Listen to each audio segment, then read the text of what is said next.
और मैं 8 साल से 12 साल से लीटर लगा है, क्या बोल रहे हैं?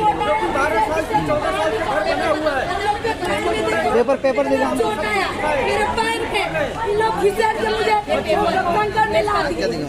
हाथ में देखो मेरे कितना चोट आया। ये देखो कैंसर पेशेंट है, इनको घर से देखा, इनको भी किया, इसको कैंसर है।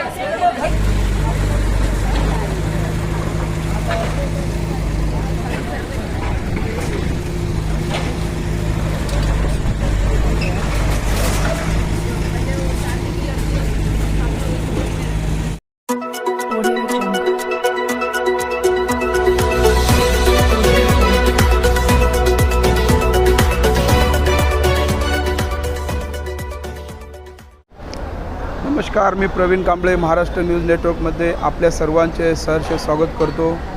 कार्रवाई थी, लोगों की बहुत अपेक्षा थी कि बचेंगे, लेकिन बच नहीं पाए, क्या कहेंगे? वहाँ पे मीरा भाईंदर के जो डिप्टी कमिश्नर गायकवाड़ साहब, उनको वहाँ के जो आदिवासी फैमिली है, जो जमीन धारक है, उन्होंने और कुछ बाहर के लोग जो नंदू और कोई शुभम पाटिल बोल के ये आदिवासी की जमीन में दलाली जिनको करते हैं, वसूली करते हैं, ऐसे लोगों को लेके आके यहाँ पे उनको मिसगाइड किया गया और मिसगाइड करके नया झोपड़पट्टी वहाँ पे बन रही है। बल्कि ये झोपड़ी में बार बार यही लोग पैसा खाए और यही लोग तकरार करते हैं और बार बार तोड़वा रहे।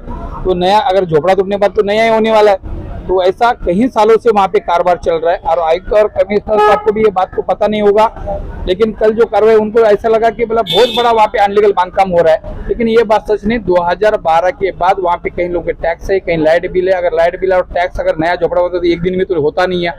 तो ये बात को महापालिका को हम बताने आए थे। मीरा भाईंदर महापालिका की विनंती हमारी यही है, बड़े का बच्चा और छोटे का कांटा, ये दुहेरी भूमिका ये शहर में नहीं चलेगी।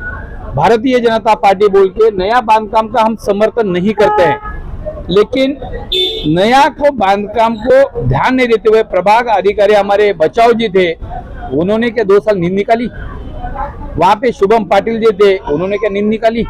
मतलब जब समय आता है तभी वहां पे एडजस्टमेंट करके प्रभाग अधिकारी वहां पे एडजस्टमेंट करते हैं और बाद में अधिकारी बदली होने के बाद नरेंद्र चौहान जैसे लोग जाके वहां पे कार्रवाई करते हैं। बल्कि विभागीय अधिकारी भी नरेंद्र चौहान जी है। अब नरेंद्र चौहान जी ने 1 साल में क्या किया, ये सवाल हम उनको पूछने आए थे। अगर बांधकाम ये 1 दिन में तो हुआ नहीं है, 2012 का टैक्स आज तो लगा नहीं, 2018 का टैक्स आज तो लगा नहीं, नया कुछ अभी ये जो जगह पे बार बार 8 बार 9 बार 10 बार टूट रहा है, तो जुना 8 बार का जुना भंगार पत्र तो लाके लगाएगा नहीं। उसका निषेध कर रहे थे और आज भी हम निषेध करते हैं। जो जूने बांधकाम थे, वहाँ के हमारे नगर सेवक सचिन महात्रे जी और वहाँ के नागरिक उनको कागज बता रहे थे, उस कागज को देखने को तैयार नहीं थे। और एक बसई विरार का आकर करके भूमाफियाओं का दलाल जो है उंगली दिखा दिखा करके सभी घरों को तोड़ा। उनका एक हेतु जो था कि ये जमीन को खाली करवा करके हम आदिवासी जो दूसरे खेडूत हैं उनको कुछ पैसे दे करके हम दूसरे को बेचें और वो बेच करके लाखों रुपया यानी करोड़ रुपया कमाने की उनकी जो मंशा थी, वो मंशा हम नाकाम करने के लिए आज मनपा प्रशासन के पास उपायुक्त मारुति गायकवाड़ जी और नरेंद्र चौहान जी के पास आया कि वो व्यक्ति की जो मंशा थी वो ये मंशा थी और उस मंशा को नाकाम करना है।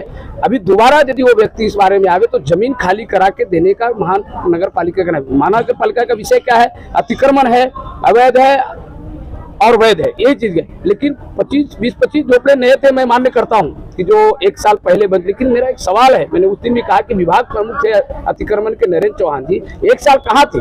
सचिन बचाव वहाँ के प्रभाग अधिकारी थे, शायद उनको भी पता नहीं होगा, नरेंद्र चौहान जी को भी पता नहीं होगा। लेकिन वहाँ के जो क्षेत्रीय अतिक्रमण के जो अधिकारी थे शुभम पाटिल और संजय सोनी, वो क्या कर रहे थे? तो ये पुराने लोगों को जो तोड़े, जो नए लोग हैं, कुछ महिलाएं जो थी बीमार थी, बिलक बिलक के रो रही थी, एक हमारे पास देखिए कैंसर के पेशेंट थे, इनको भी नहीं बख्शा।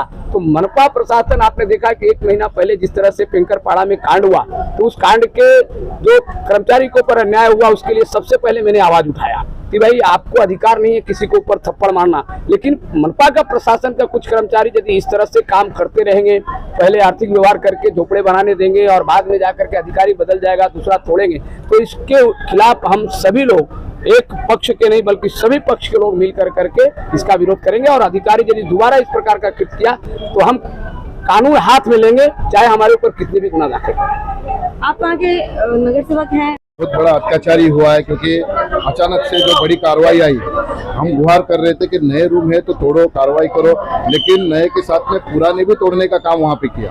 हमने बहुत बार ट्रैक्स दिखाने की कोशिश की, एग्रीमेंट्स दिखाने की कोशिश की, लेकिन एक ना सुनी और पुराने के लोगों को घर से निकाल कर, बीमार लोगों को निकाल कर वहाँ पे कार्रवाई की गई और किसी अनजान व्यक्ति के कहने से कार्रवाई की। इसलिए अधिकारियों को ये बात पता होगा नहीं, मुझे पता नहीं, लेकिन लोगों की हम कंप्लेंट करने के लिए लोगों की कंप्लेंट अधिकारियों तक पहुंचे, इसलिए हम यहाँ पे आए हैं और नरेंद्र चौहान जी से मिले हैं, मारुति गायकवाड़ जी से मिले हैं। उन्होंने भी हमें आश्वासन दिया है कि अभी गरीबों पर अत्याचार नहीं होगा, नए बन रहे तो उनके ऊपर कार्रवाई होगी, पुराने के ऊपर कार्रवाई नहीं होगी। मेरी भी आपके चैनल के माध्यम से लोगों को रिक्वेस्ट है कि नया बांधकाम ना करें, पुराना है तो हमसे मिले, पुराना है तो हम आपको सहयोग करेंगे, लेकिन नए बांधकाम होंगे तो हम आपको सहयोग नहीं करेंगे। और धन्यवाद।